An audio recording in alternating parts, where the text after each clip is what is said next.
পবিত্র ঈদুল আজহা উপলক্ষে সংযুক্ত আরব আমিরাতের বাজারে কমেছে সোনার দাম। এর আগে দুবাইয়ে 1 গ্রাম সোনার দাম 378 দিরহাম ছিল, সেখান থেকে তা কমে হয়েছে 369.25 দিরহাম। শনিবার এই তথ্য জানিয়েছে দুবাই ভিত্তিক সংবাদ মাধ্যম গালফ নিউজ। গত বৃহস্পতিবারের তুলনায় প্রতি গ্রামে 4 দিরহাম করে সাশ্রয় করতে পারছেন ক্রেতারা।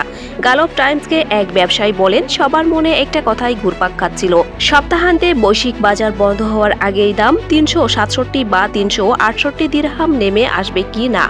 তিনি বলেন, অতটা না কমলেও আমি মনে করছি 369.75 দিরহাম দামও ঈদে ক্রেতাদের স্বস্তি দেবে। তিনি আরো বলেন, আমরা মনে করি আরব আমিরাতের স্বর্ণ অলংকারের বাজার ও দোকানগুলোতে আজ ও আগামীকাল দুর্দান্ত ব্যবসা হবে।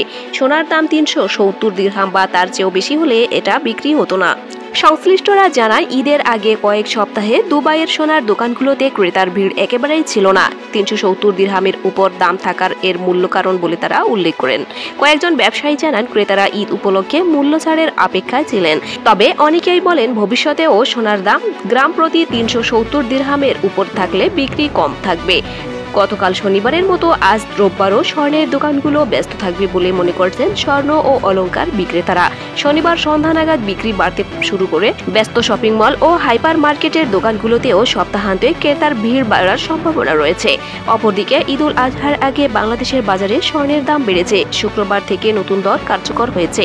অনুরোধ থাকবে চ্যানেলটি সাবস্ক্রাইব করে বেল আইকনে ক্লিক করুন এবং মতামত কমেন্টে জানান। আল্লাহ হাফেজ।